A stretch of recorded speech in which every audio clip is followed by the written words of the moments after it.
Bienvenidas y bienvenidos, yo soy Mariana Escobedo y esto es Agenda y Contexto. Comenzamos esta semana con un tema relevante de suma importancia para la capital sobre la alerta de género, pero antes de este tema vamos directo con mi compañero Enrique Muñiz porque él precisamente está en este instante en un evento, en un acto oficial de la jefa de gobierno, la doctora Claudia Sheinbaum Pardo.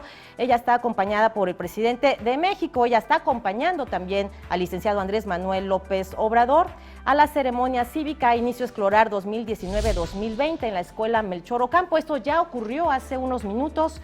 Se citaron en la Escuela Secundaria Técnica número 63, ahí fue la cita de este evento, ubicada en República de Guatemala número 64, y precisamente ahí en esa zona se encuentra en este momento mi compañero Enrique Muñiz. Adelante, Enrique.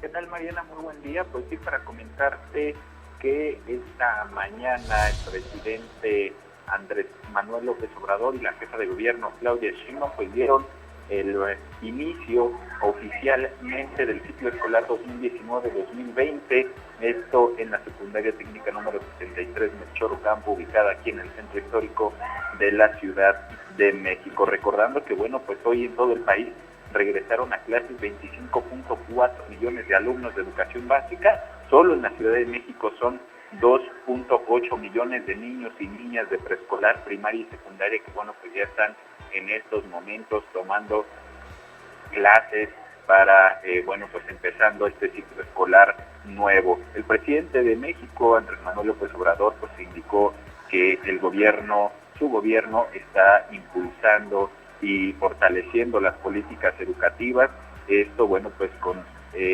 una inversión de 60,000 millones de pesos que se tienen estimados para 10 millones de becas para estudiantes de todos los niveles de escolaridad.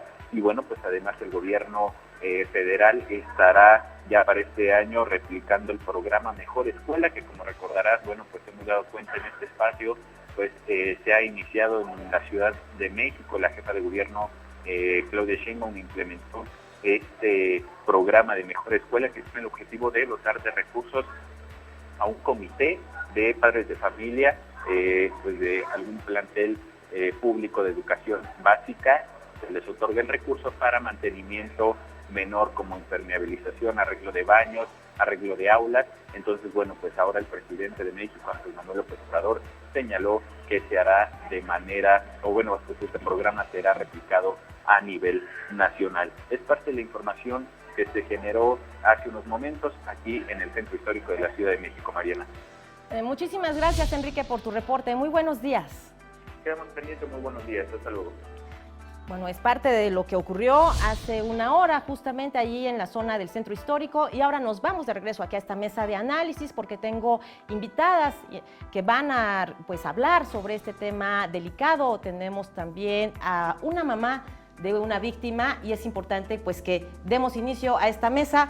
Carla Michelle Salas, abogada especializada en temas de género, ella también forma parte del Grupo de Acción por los Derechos Humanos y de la Barra de Abogados Democráticos. Bienvenida, muy buenos días. Buenos días, Mariana. También me da muchísimo gusto presentar a Marianela Villa, ella es activista de la Casa Amar y Ya, Amarilla. Hola, Mariana.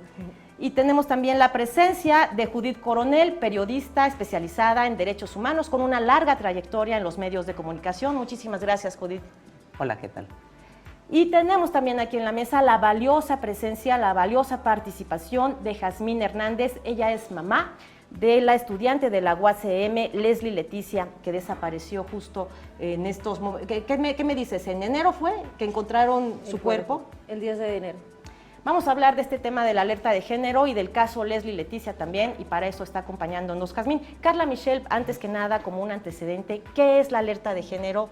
¿Para qué sirve la alerta de género?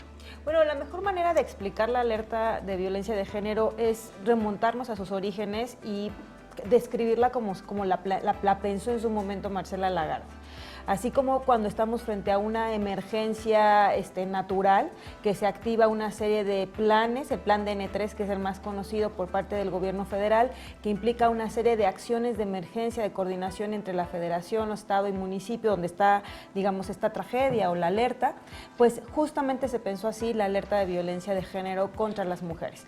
¿A qué se refiere? A estas acciones de emergencia, donde los 3 niveles de gobierno, federación, estado y municipio, implementan acciones urgentes, emergentes, para frenar la violencia contra las mujeres, para garantizar la reparación y el acceso a la justicia en un territorio determinado a las mujeres que están, digamos, sufriendo esa violencia. Claro, vamos a abordar con Jazmín que nos explique qué fue lo que ocurrió con Leslie Leticia y qué hubiera pasado si se hubiera emitido la alerta de género, siempre y cuando en México se hubiera declarado alerta de género, que en este momento justamente es una de las demandas que muchas mujeres pidieron, exigieron al gobierno de la Ciudad de México en las recientes marchas de mujeres que se han realizado aquí en la Ciudad de México. Jazmín, cuéntanos del caso de tu hija, ¿qué fue lo que ocurrió? El 10 de noviembre desaparece. Yo me incorporo, voy a CAPE a levantar una carpeta de investigación. Desde ahí los protocolos no se siguieron a tiempo. Se calcula que si los protocolos se hubieran llevado a cabo, a lo mejor yo hubiera logrado encontrar a mi hija con vida. A pesar de que se hicieron varias mesas de trabajo, incluso en la Procuraduría, no se logró rastrear. El 10 de noviembre aparece su cuerpo. ¿El 10 de enero? Del 10 de enero aparece el cuerpo en condiciones deplorables, o sea, ya no era reconocible, solo se reconoce la ropa, y a partir de ahí pues se incorpora a la Fiscalía de Homicidios, la cual hasta la fecha no tiene una línea de investigación. Se presume que es un feminicidio, así lo tienen clasificado. Querían echarle la culpa al exnovio, pero pues no se logró. Hasta la fecha no tenemos una línea de investigación concreta y se vive totalmente en la incertidumbre de cualquier dato sobre ella. Terrible lo que ocurrió también con su exnovio, con César Ramírez, porque él también apareció asesinado. ¿Nos puedes explicar cómo ocurrió esto? Ante la desesperación familiar, porque a final de cuentas yo creo que una muerte afecta en el entorno, todos desesperados querer saber qué pasó, las condiciones del cuerpo eran la verdad lamentables, entonces te generan muchas preguntas e interrogantes.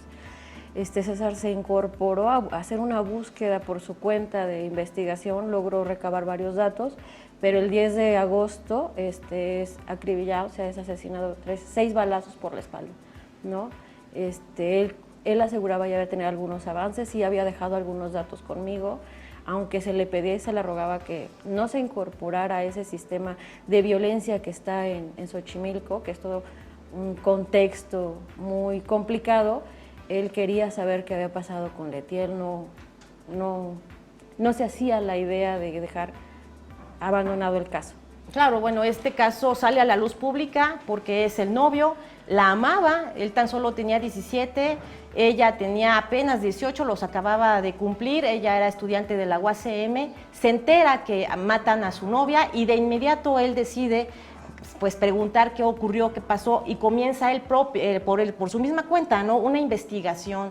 Y resulta que toda esta investigación que él ya estaba realizando, pues yo creo que ya estaba muy avanzada, porque pues lo matan de una manera cobarde, pues traicionera, por la espalda, y también aparece su cadáver asesinado. Y bueno, esto es como que una especie de amedrentamiento directo, fue un ataque directo por haberse atrevido a investigar. Sí.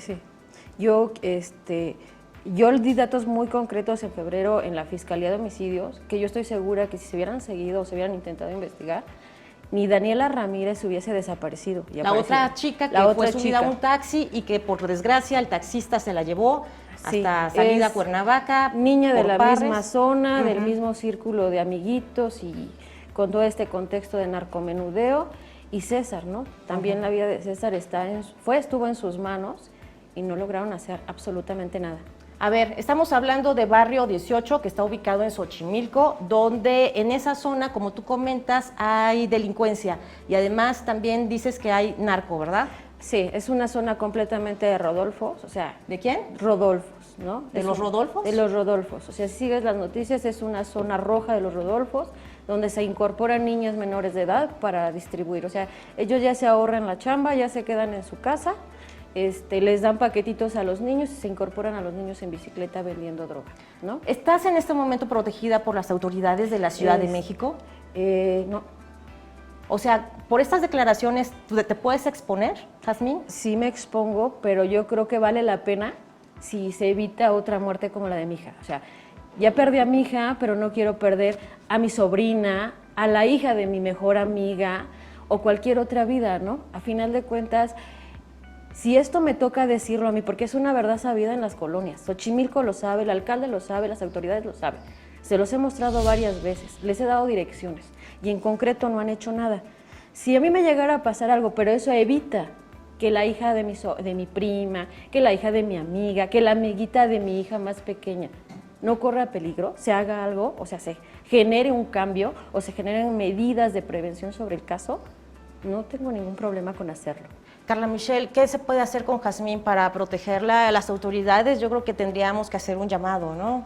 Por supuesto, o sea, recordarle a la Procuraduría General de Justicia que tiene la obligación de proteger a todas las víctimas. En el caso de la señora Jazmín, pues al ser una familiar directa de una víctima de feminicidio, pero no solo eso.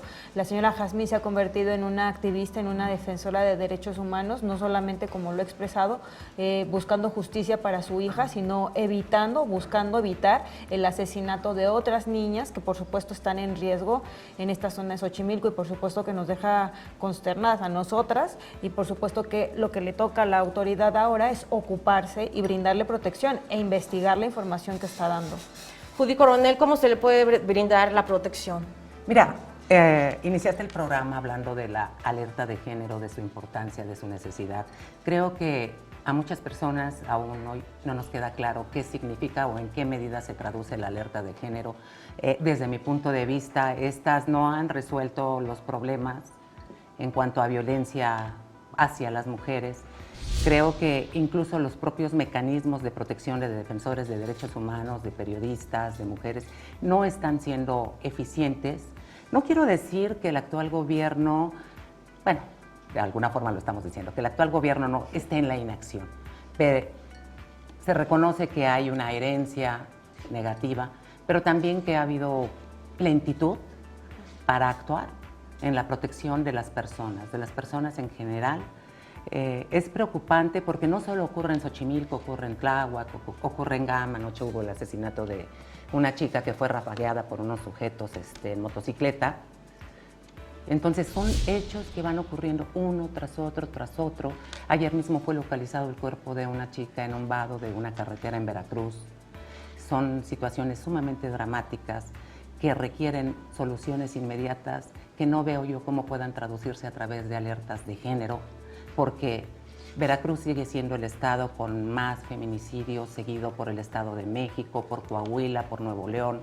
En fin, son situaciones que no han parado y que acostumbramos equivocamente decir que los familiares de las víctimas que ahora se encuentran en riesgo se les llama eufemísticamente víctimas colaterales, víctimas indirectas, lo cual es una aberración, no solo en términos jurídicos, sino en términos de dignidad humana, ya que también son víctimas. Digo, y yo quisiera dejar pasar un momento, pero que pudiéramos hablar de uno de los eslabones más frágiles de estas víctimas indirectas, ¿no? Que son los hijos de las víctimas de feminicidio. Hijos e hijas. Bueno, en el caso de Leslie, muy jovencita, no tenía hijos. No tenía hijos. Solo somos su abuelita, su familia más inmediata, su papá, mi otra hija y yo. Marianela Villa, ¿de qué modo tu organización podría hacer sinergia con la lucha de Jazmín Hernández?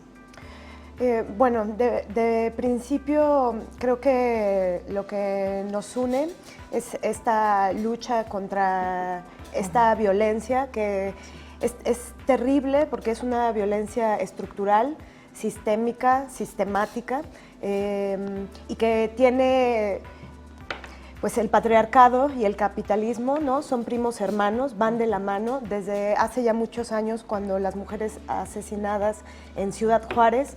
Hay un libro que se llama Huesos en el Desierto. Sí, Sergio González Rodríguez hace una amplia investigación en donde justamente se habla de la importancia de no circunscribir los asesinatos de mujeres a a un asunto exclusivamente de violencia intrafamiliar, que si bien muchos de los feminicidios sí se dan en pues al interior de las casas, que eso ya es terrible por todos sus lados, pero que también hay redes de poder económicas, hay personas que se están beneficiando políticamente y hay personas que se están beneficiando económicamente con todo este terror hacia las niñas y las mujeres. Realmente las cifras, pienso yo, que es ya un genocidio, ¿no? Es un asunto pandémico y de salud pública.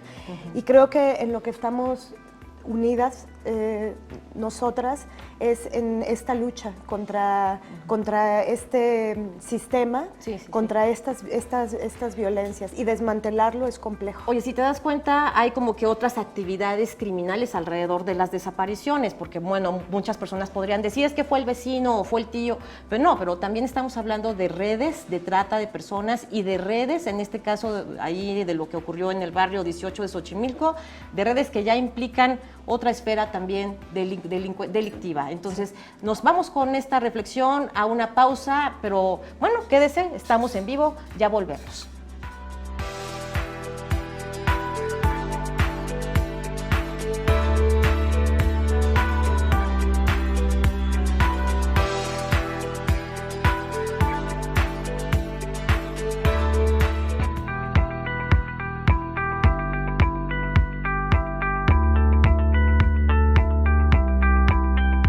Estamos de vuelta aquí, estamos en vivo, transmitiendo desde los estudios de Capital 21 con un tema que nos compete a todas y a todos los habitantes de la Ciudad de México, la alerta de género, sí o no en la capital. Judith Coronel, cuéntame, a ver, ya estamos viendo que hay otros delitos que están relacionados también, otro tipo de delincuentes que están relacionados con la desaparición de mujeres, tal como lo refiere María Salguero en su mapa de feminicidios. María ha desarrollado distintos mapas. Vale la pena estudiarlos, a veces es un poquito complejo porque ella es una geofísica que se dedicó a crear capas donde va detectando el tipo de crímenes que van registrándose. Hace un momento mencionabas acertadamente que existen otros tipos de criminalidad que se están involucrando, porque no es solo que un hombre es violento y se educó violentamente y agredió a una mujer porque hay quienes piensan en su ADN, que también es un término muy equivocado, pero está el crimen organizado involucrado en esto. El no atajar las acciones del crimen organizado también es una violación de derechos humanos porque es obligación del Estado procurar el bienestar de las personas. Tenemos un crimen organizado que ha suplantado las funciones del Estado porque cobra derecho de piso, tipo impuestos, pero además les garantiza la vida a las personas, en tanto estén bajo su cobijo, da fuentes de empleo, genera obra social, reparte juguetes, pero también es un crimen organizado que está actuando de una forma terrible, que ha generado todo un problema de seguridad nacional y que tendríamos que verlo, ¿no? Pero, por ejemplo, en el caso de Xochimilco, los canales se han vuelto tiradero de mujeres. Así es. Podemos ir a la delegación y encuentras así como las fichas de personas, sobre todo mujeres que han sido encontradas en los canales, con la posible descripción que podría tener, ¿no? Así es.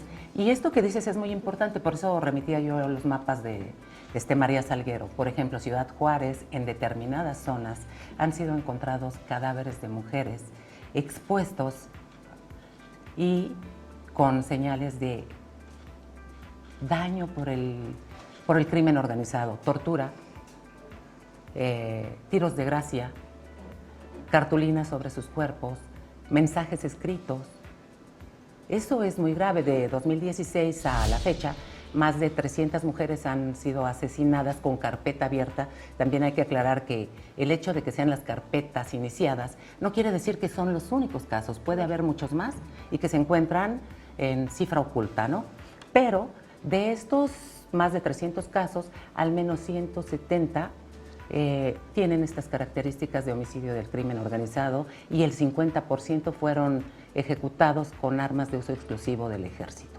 Eso nos da una señal terrible, ¿no? Claro. Y a su vez, UNICEF también reconoce que en México en los últimos años han desaparecido más de 5,000 niños, niñas y adolescentes, en su mayoría niñas de promedio 12 a 17 años de edad. Esto nos habla de trata, narcotráfico, huachicol. Las mujeres también nos hemos vuelto como mujeres víctimas de los ataques de bandas criminales rivales, ¿no? Que eso no se debe perder de vista. Si el cónyuge está involucrado en algún hecho delictivo, la banda rival también ataca a la familia e inicia por las mujeres, y por eso dejan estos mensajes para aterrorizar a sus adversarios. Pero Carla Michelle, en este caso, la hija de Jazmín, nada que ver con el crimen organizado, era una estudiante de la UACM junto con su novio. Bueno, ¿qué ocurrió? Bueno, hay precisamente algo que menciona Judith, que es precisamente lo que nos permiten ver los mapas, y también lo que estaba mencionando la señora Jazmín. O sea, es muy importante analizar el contexto. El crimen de Leslie no se da en el abstracto, no se da simplemente como un problema entre particulares, como inicialmente lo quiso hacer ver la Procuraduría. Recordemos lo que había mencionado ya incluso en otros medios de comunicación la señora Jazmín. Quería la Procuraduría vincular el caso de su hija a un tema entre pareja y quería responsabilizar a su pareja. De esa manera tratar de desestimar cualquier línea de investigación referente a ese contexto de violencia que se está viviendo en Xochimilco y que sería necesario investigar. Los asesinatos de mujeres sí se dan, por supuesto, por gente cercana, pero también se están dando en este contexto de violencia generalizada que se está presentando en el país y donde grupos del crimen organizado o asociaciones delictuosas están interviniendo. Entonces, no hay que perder de vista que el incremento de los asesinatos de mujeres también se da por estos hechos relacionados. No queremos decir con esto que las mujeres estén vinculadas al crimen organizado. Eso es muy revictimizar. No solo revictimizar, pero además es no conocer las relaciones de género y no tener en cuenta las relaciones de poder para darse cuenta que pues, las mujeres no estamos inmiscuidas en este contexto en una relación de poder, sino más bien en una relación de sumisión, de sometimiento, y donde los cuerpos de las mujeres son utilizados también por estas bandas delictivas para mandarse mensajes. No, terrible. Bueno, y en este caso estuviste tú en las marchas de mujeres que estuvieron protestando, Marianela, tu colectivo también participó. En este caso, ¿cómo van a manejar ustedes? ¿Van a llevar también el caso de la señora Jazmín?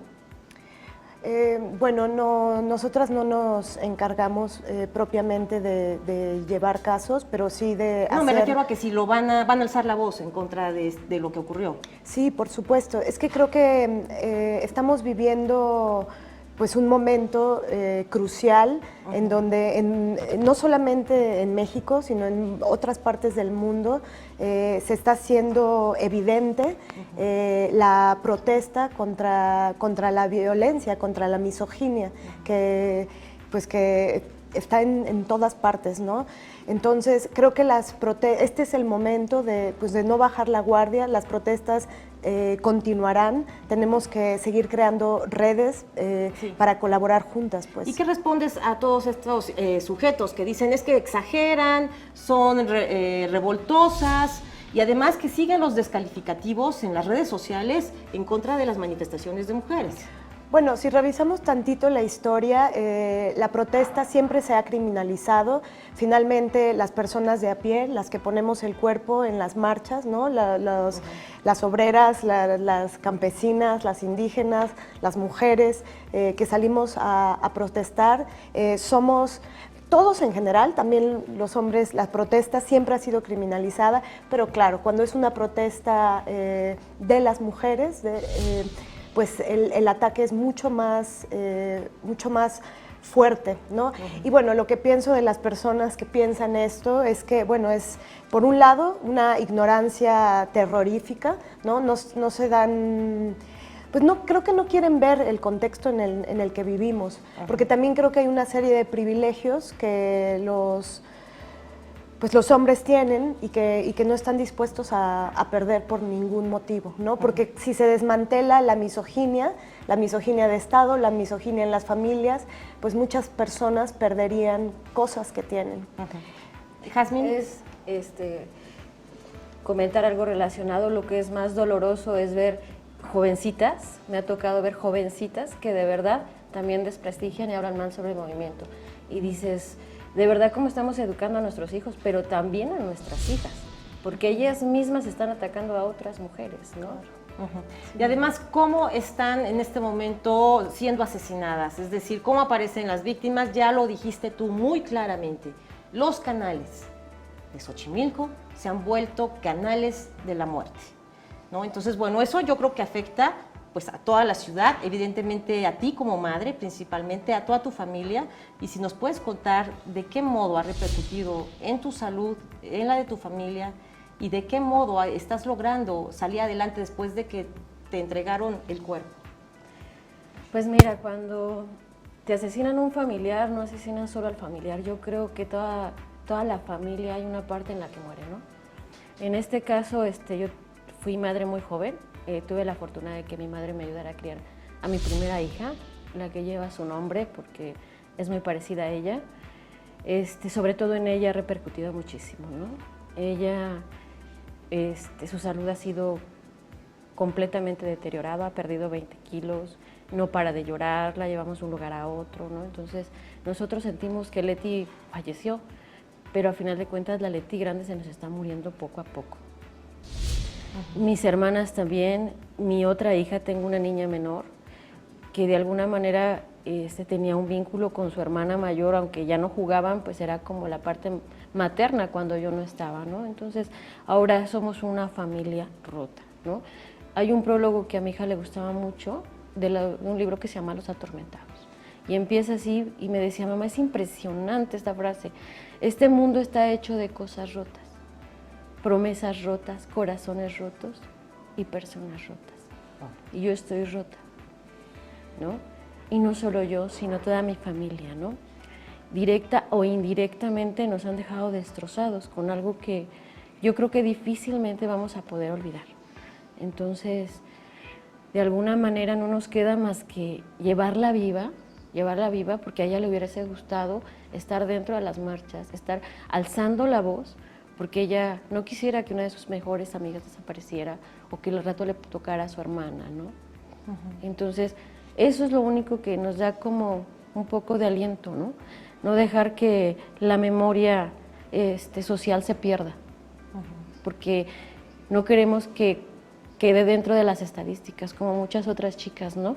Que las podemos ver por números de 7 o 8 mujeres son asesinadas al día, pero sus nombres y su cuestión humana, su historia, sus sueños, sus ilusiones, ¿dónde quedan? Estamos dejando un país con familias rotas, ¿no? Tocas un punto bien importante, la dignidad humana más allá de la vida.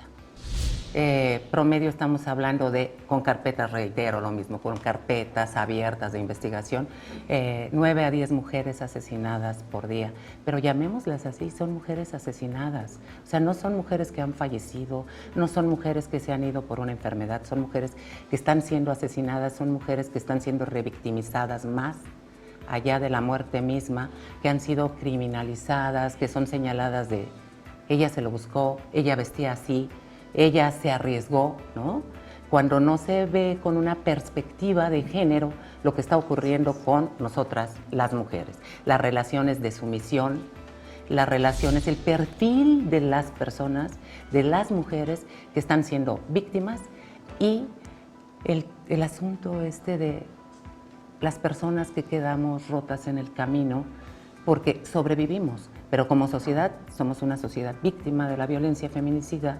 Somos una sociedad víctima de todas las formas de violencia, ¿no? Y yo ahí, Mariana, me gustaría insistir como en el tema de la alerta de violencia de género contra las mujeres, porque si bien, Judith, podemos compartir las críticas al mecanismo, porque efectivamente podemos decir no ha frenado la violencia, pero sí la ha visibilizado. Okay. O sea, podemos decir que antes de que habláramos de esta alerta de violencia de género, los asesinatos de mujeres estaban en la nota roja, estaban en el alarma, y lo que se ha logrado por impulso de la sociedad civil, por el trabajo de periodistas como ustedes, ha sido precisamente trasladar de la nota roja al asunto político, a la agenda de gobierno.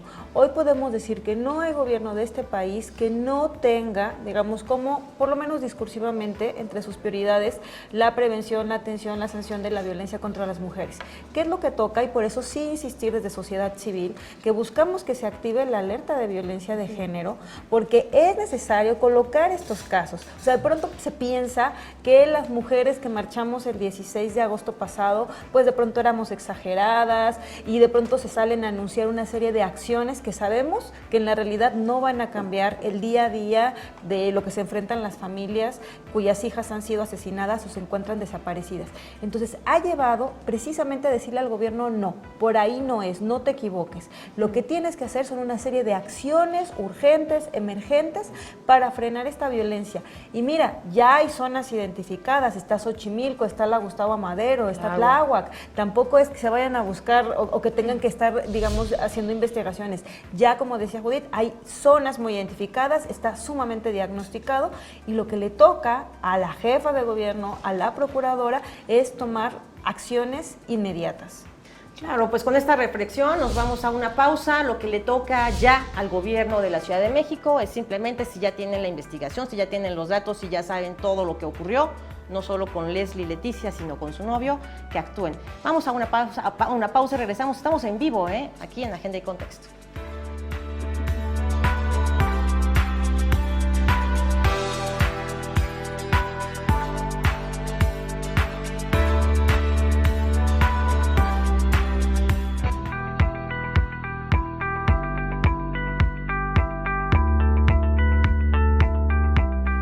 Estamos en vivo, transmitiendo desde los estudios de Capital 21, hablando de la alerta de género en la Ciudad de México. Ya hemos escuchado aquí a Judith Coronel y a Carla Michelle Salas hablar de la importancia de si realmente sirve, para qué sirve, por qué no se ha instrumentado en algunos estados, por qué en la Ciudad de México ha faltado, y tú bien lo has comentado, las autoridades tienen que actuar. Luego entonces concluiste que sí es importante que ya también se emita la alerta de género. Así es. Sí, como una herramienta que permita precisamente esta supervisión, esta vigilancia desde sociedad civil, que esa es, digamos, la diferencia que hay de cualquier otra política pública que se implementa en el gobierno, que a diferencia de otras políticas públicas que las implementan y en realidad nunca tenemos información puntual sobre cuál es su funcionamiento, con la alerta se garantizaría que este seguimiento puntual, recursos específicos asignados, probablemente, y digo, no significa que necesariamente vaya a funcionar, pero lo que sí es que nuevamente, ¿no?, colocamos en esta obligación que tiene el Estado de brindar protección, de garantizarle a las mujeres una vida libre de violencia, y yo debería insistir en esta supervisión tan necesaria desde las familias de las víctimas, desde sociedad civil. Pero esto significa también, Carla, estarás de acuerdo, que estas alertas de género tienen también que hacer visibles como víctimas directas, no llamarlas con estos eufemismos vergonzosos de víctima indirecta, a los padres de la víctima, a las hijas, a los hijos de la víctima, a todas estas personas que están en el entorno y que están sufriendo la desaparición de una persona amada, el asesinato de una persona amada también, y que además están siendo víctimas nuevamente de criminalización, porque los hijos y las hijas son estigmatizados, los padres son estigmatizados, las madres son estigmatizadas, carecen de recursos. Esta alerta tendría que tener un fondo específico para la atención de hijas e hijos. Claro, bueno, vamos a hacer un enlace en imagen de la firma de convenios de colaboración entre el Consejo Nacional de Ciencia y Tecnología, CONACYT. Vamos a interrumpir brevemente esta mesa de análisis porque ahí se encuentra la doctora Claudia Sheinbaum Pardo. Ella está presidiendo esta firma de convenios de colaboración. La acompañan el titular de la Agencia Digital de Innovación Pública de la Ciudad de México, José Antonio Merino. Ya está ahí la firma, como ustedes pueden ver en pantalla, se está llevando a cabo en vivo en este momento. Están en el patio del antiguo Palacio del Ayuntamiento, ubicado allá en la Plaza de la Constitución número 2, en la Colonia Centro, en la Alcaldía Cuauhtémoc. ¿Quiénes están ahí? Está la Secretaria de Educación, Ciencia, Tecnología e Innovación, Rosaura Ruiz Gutiérrez, también la Subsecretaria de Desarrollo Económico de la Secretaría de Desarrollo Económico, Roxana Aguirre, y la directora general del CONACYT, María Elena Álvarez. La cita, pues ya como les comentaba, es ahí en el antiguo Palacio del Ayuntamiento y se está llevando a cabo en este instante la firma. Bueno, y pues de allá del Zócalo del Centro Histórico regresamos a los estudios de Capital 21 para continuar con esta mesa de análisis y debate sobre la alerta de género. Ya hemos escuchado a la periodista Judith Coronel mencionar que no sirve la alerta de género, sin embargo, La abogada Carla Michel insiste en que sí y que es importante y urgente que ya se declare esta alerta en la Ciudad de México para visibilizar los casos. En este sentido, te pregunto, Marianela, ¿están comprometidas en tu colectivo también a exigir ya la declaración de la alerta de género? Sí, totalmente. Me puse a investigar un poco y se hizo una solicitud para que se instaurara la alerta de violencia de género el 6 de octubre del 2017 y el 7 de junio del 2019 se hizo el CONAVIM, que es la Comisión Nacional para Prevenir y Erradicar la Violencia contra las Mujeres, dio, digamos, el veredicto y la instancia rechazó la alerta de violencia de género contra las mujeres al considerar que no existen elementos objetivos suficientes para declararla procedente, lo cual es gravísimo, porque ¿cuáles son los elementos? ¿Cuántos cuerpos de mujeres más y de niñas tienen que desaparecer o encontrarse asesinados para que haya elementos objetivos? Es terrorífico. Y bueno, sobre lo que hablabas hace rato, la respuesta de las autoridades, de todos los gobiernos pasados, presentes, espero que no futuros, las respuestas son terribles. A la protesta, por ejemplo, se le llama provocación, cuando solamente es una exigencia, y tenemos el derecho, una exigencia de justicia, y que haya, en la medida de las posibilidades, una reparación y justicia para las familias, que son, como bien lo dices, víctimas también. A ver, pero pido derecho de réplica, por favor, Sí. por favor, porque de pronto pareciera que yo digo, la alerta de género no sirve, lo que yo digo es, no sirve como está concebida. Y me acabas de dar la razón por algo muy simple. En la forma en la cual están siendo analizados los casos para poderse declarar, siempre obtenemos respuestas negativas, ¿no? Exacto. Punto número 1. Punto número 2, la violencia continúa. Y creo que la parte más importante tiene que ser repensada. Una alerta de género tendría que estar siendo repensada. Hace un momento decía acertadamente Carla Michel que pues se tiene que destinar fondos, tiene que haber filtros, tiene que haber esta cuantificación real, ¿no? Y tiene que haber autoridades competentes en su ejercicio. O sea, yo sí creo que hay funcionarios y funcionarias, sobre todo funcionarias mujeres, comprometidas, ¿no? Claro. Comprometidas, pero que no es la mayoría. ¿Por qué? Porque ni siquiera tienen una capacitación para brindar atención con perspectiva de género. Tú lo has vivido mucho en tribunales, ¿no? Sí, claro, pero a ver, yo diría, había durante el sexenio pasado, era clara la política de simulación por parte del gobierno federal. O sea, decir mucho compromiso, decir que se va a hacer, pero eso realmente no se materializaba. Me parece que esta sería de las primeras alertas que se declararían en el marco de este gobierno federal. Entonces lo que esperaríamos es precisamente un cambio. Un nuevo enfoque. Hay, digamos, funcionarias a nivel federal con una visión distinta, feministas, con una clara convicción por la erradicación de la violencia contra las mujeres. O sea, se están dando varios elementos aquí. Tenemos a nivel federal funcionarias muy comprometidas. A nivel de la Ciudad de México tenemos una jefa de gobierno, una procuradora con una trayectoria muy importante siempre en la lucha, digamos, de las mejores causas. Entonces, todos estos elementos tendría que necesariamente implicar un cambio. Entonces, si bien en otros estados y con muchos cuestionamientos la alerta probablemente no ha funcionado o no ha funcionado, coincido en eso con Judith, pues esperaríamos que si se declara con estas condiciones, pues tendrían que en los hechos demostrar tanto las funcionarias a nivel federal como a nivel local que hay un cambio verdadero y un cambio a favor de la vida de las mujeres. Claro, ya con el contexto que estás ampliando, Judith, pues ya das más elementos de tu argumentación, mucho más sólida. En este sentido, Jazmín Hernández, ¿estás a favor también de la alerta de género? Sí, pero como lo dice Carla, que no sea simulada nada más, ¿no? Que realmente se puedan dar cursos de capacitación dentro de las instituciones para poder atender a la gente, ¿no? Porque también nos enfrentamos muchas veces a la incapacidad de los servidores públicos, ¿no? Que aparte de apáticos, no están preparados luego para atenderte, ¿no? Yo me detengo en el punto, Marianela, que has comentado, incluso traes la fecha exacta del día en que el anterior gobierno simplemente se negó a declarar la alerta de género cuando ya había muchísimos casos en ese entonces, 2017, a la fecha. ¿Crees que falta sensibilidad o falta mayor información o falta apertura? ¿Qué es lo que le falta al gobierno ya para dar, a este gobierno actual, ya para dar el paso siguiente hacia la alerta de género?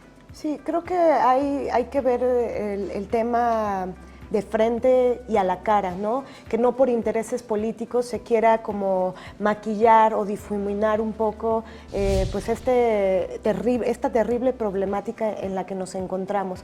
Y creo que lo que esperamos de una transformación es principalmente que se erradique la violencia contra las niñas y las mujeres, ¿no? Lo necesitamos y lo seguiremos exigiendo hasta que suceda. ¿Y qué expectativa tienes una vez que ya se declare la alerta? ¿Cuál es la expectativa inicial para ti? Pues yo creo que sí, como bien lo comentan mis compañeras, es importante que exista un presupuesto, ¿no? Que no se cierren los institutos de mujeres que están creados, al contrario, que haya mucho mayor presupuesto para que pues, se pueda trabajar y para que las personas estén capacitadas. Lo que pasa, por ejemplo, en los ministerios públicos es que de pronto pareciera que les dan ahí como un cursillo rápido, ¿no? De medio perspectiva de género, y hay que profundizar en eso. Hay muchas compañeras feministas capacitadas ampliamente, que creo que son quienes deberían ellas estar en estos lugares, abogadas, ¿no? Con una trayectoria pues impresionante.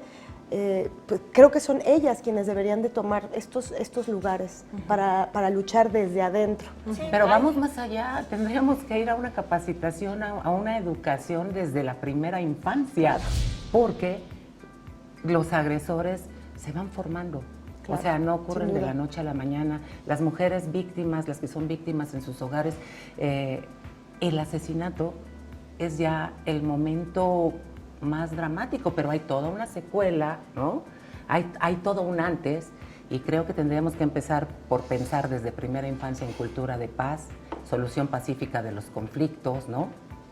Y tendríamos una sociedad diferente. Sí, yo creo que todo eso a largo plazo, por supuesto, es absolutamente necesario.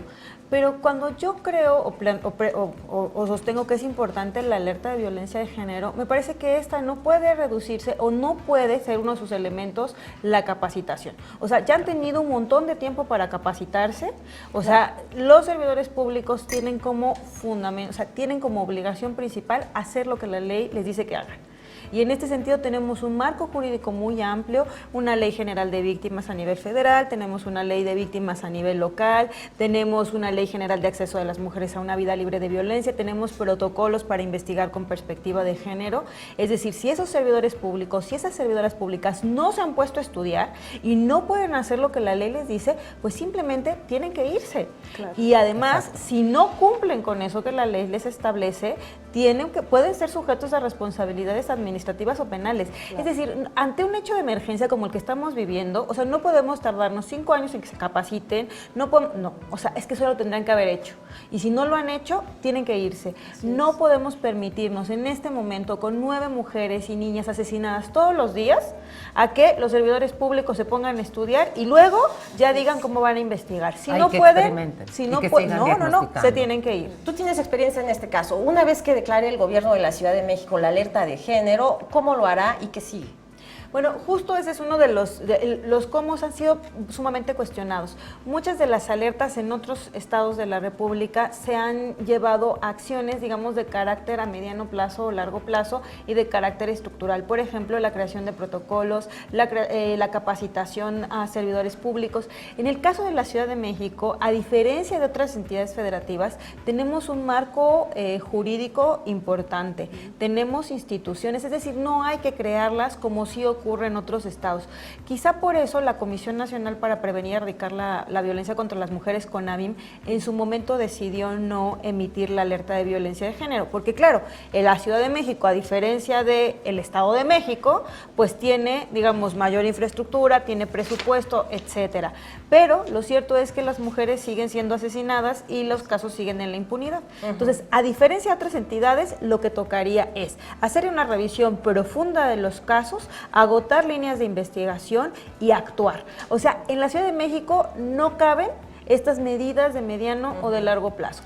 Cabe actuar. Y sobre todo cuando ya la propia familia tiene la investigación avanzada. Supuesto. Judith, en este caso tenemos ya segundos para despedirnos, estamos en la recta final de la mesa de análisis. ¿Por qué fue importante hablar de este tema y por qué también ha sido importante hablar del caso de Jazmín Hernández? Creo que es importante hablar, visibilizar.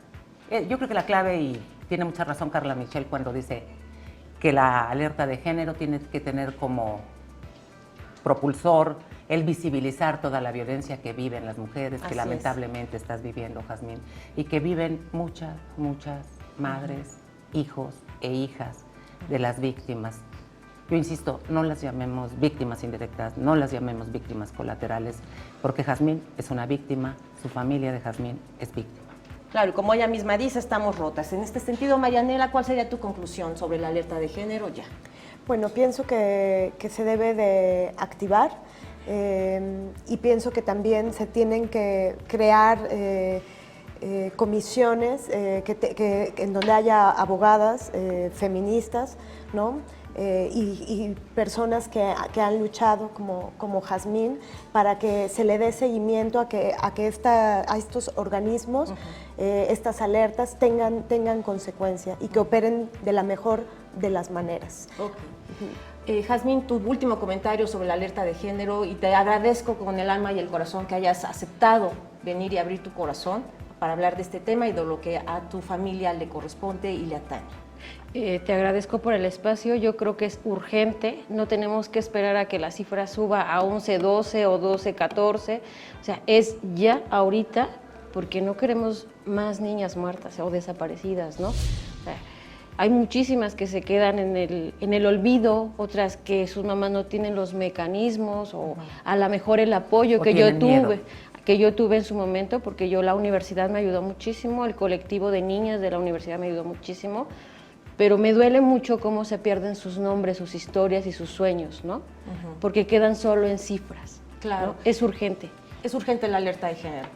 Bueno, agradezco también a Furia Morada, el colectivo de estas compañeras estudiantes de Leslie y Leticia, porque ellas también participaron en esas manifestaciones y sin duda sin su voz esto no pudiera haber sido precisamente visible para los medios de comunicación. Te agradezco tu participación y tu valiosa presencia, Jazmín Hernández, mamá de Leslie y Leticia, esta mañana. También agradezco la presencia y la valiosa participación de Marianela Villa, muchas gracias, activista de la Casa Amar y Ya. Por supuesto, muchísimas gracias a la periodista Judith Coronel, gracias.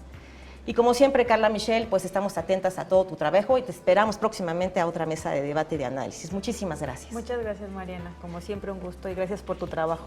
Gracias. Bueno, pues a ustedes. Y por supuesto vamos a seguir con otra mesa de análisis, pero antes vamos a un corte. Quédese con nosotros porque ya sigue Alberto Cuenca. Él nos va a hablar de los temas que serán la noticia de la semana.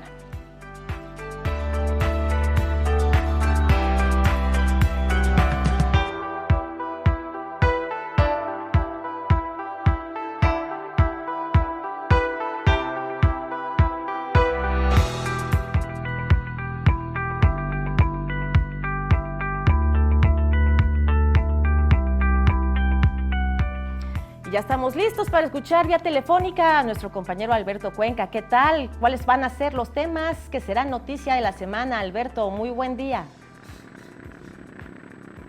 Hola. Hola. Creo que perdimos a Alberto. No lo tenemos. Vamos a hacer contacto con él en unos segundos más, porque bueno, Alberto siempre nos tiene todos los lunes cuáles son los temas de la agenda, precisamente ya como hemos venido ventilando aquí a lo largo de la mañana. Hoy, por ejemplo, la jefa de gobierno en su agenda tuvo dos actividades. Al filo de las 9, ella estuvo acompañando al presidente licenciado Andrés Manuel López Obrador en la ceremonia cívica de este inicio escolar 2019-2020 en la escuela Melchor Ocampo. Esto fue en la escuela secundaria técnica número 63, ubicada en República de Guatemala. Y luego, posteriormente, la jefa de gobierno está en este momento, pues ya terminó el evento de la firma de convenio de colaboración entre el CONACYT y la jefatura de gobierno. Y ahora sí ya tenemos a Alberto Cuenca. ¿Qué tal, Alberto? Qué gusto escucharte. ¿Cómo estás? Muy buen lunes. Muy buen lunes, Mariana, a ti y a tu auditorio. Pues comentarte que los temas que moverán la agenda de la Ciudad de México en los siguientes días. Platicarte primero que en el Congreso de la Ciudad, la bancada de Morena, pues ya sostuvo una reunión plenaria previo al periodo ordinario de sesiones que iniciará el 1 de septiembre y anunciaron que en esta semana en una conferencia de prensa darán a conocer cuáles son los temas prioritarios que la bancada llevará a este periodo. Lo mismo nos comentó la jefa de gobierno, que en esta semana ella misma hará un anuncio sobre la agenda que como titular del Ejecutivo local le interesa que se impulse en el Congreso de la Ciudad de México, y destacó puntualmente el asunto de la nueva Ley de Planeación para el Desarrollo de la Ciudad. De acuerdo con la Constitución capitalina, debe aprobarse antes del 5 de septiembre.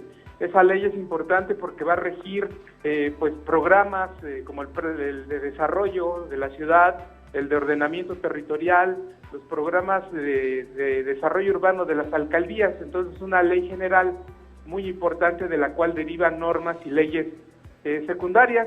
También comentarte que, pues bueno, debido a una fuga clandestina que se detectó en la colonia Granjas México de la alcaldía de Iztacalco, pues se pospusieron el inicio de clases en 4 escuelas de esa demarcación. Hasta el próximo 28 de agosto los niños regresan a escuelas de preescolar y primaria en esta alcaldía. Y también comentarte que en el tema de equidad de género y violencia contra las mujeres, la mandataria, la jefa de gobierno, ha dicho que en esta semana harán un anuncio importante respecto a acciones inmediatas y concretas, así lo dijo, inmediatas y concretas, para atender el tema de violencia de género. Esos son los temas. Oye, Alberto, pues justo hace unos minutos concluimos una mesa de análisis relacionada con la alerta de género. Esperemos que sea por ahí el anuncio, ¿no? Pues mira, sobre ese tema en varias ocasiones le hemos preguntado a la jefa de gobierno que si emitiría ya la alerta de género para la capital del país. Ha evadido el tema, dice o ha dicho cuando se le pregunta que en otro día lo veremos. Lo que yo he escuchado decir, por ejemplo, a la secretaria de las Mujeres, a Gabriela Rodríguez, es que le corresponde a la Secretaría de Gobernación emitir la alerta de género para la Ciudad de México. Bueno, pues entonces esperemos que se haga. Fíjate que la conclusión de la mesa de análisis con todas las panelistas que estuvieron hace unos momentos aquí fue precisamente la necesidad de una alerta de género, pero que sí funcione. Claro, porque no solo basta con el anuncio, ¿no? Quedaría pues en un mero trámite o protocolo del que no se van a ejecutar acciones concretas. Claro, incluso estuvieron comentando que las capacitaciones ya se habían ejercido, ya se habían realizado en anteriores administraciones, capacitaciones con perspectiva de género, sobre violencia de género, y que no bastaba, no era suficiente. Aquí en el gobierno de la ciudad lo que se ha dicho es que va a haber foros, talleres y mesas de capacitación de organizaciones feministas hacia funcionarios capitalinos como policías, agentes del Ministerio Público, para que atiendan a víctimas con perspectiva de género. Lo que sabemos y lo que nos han dicho las autoridades locales es que esas mesas se están desarrollando. No nos han dado información sobre la conclusión de ellas ni cuál ha sido su resultado. Pues estaremos muy atentos al anuncio que se tiene previsto esta semana, Alberto, y por supuesto que te esperamos cada lunes aquí en Agenda y Contexto, no sin antes comentarte rápidamente algo relacionado con el tema, ya para cerrar la pinza. Es el asunto relacionado a estos casos de feminicidio y de desapariciones. Tú viste el caso de Leslie Leticia, esta chica que en la colonia Barrio 18 de Xochimilco apareció su cadáver y que, bueno, sin duda afecta no nada más al tejido social, para quienes presumen que ya la ciudad evidentemente tiene mucho potencial turístico, también puede perjudicar incluso la visión que se tiene y la imagen de México en el extranjero. Pues así es, y no solo ese caso, muchos más han manchado la imagen de la Ciudad de México y pues está catalogada como una urbe muy insegura, ¿no?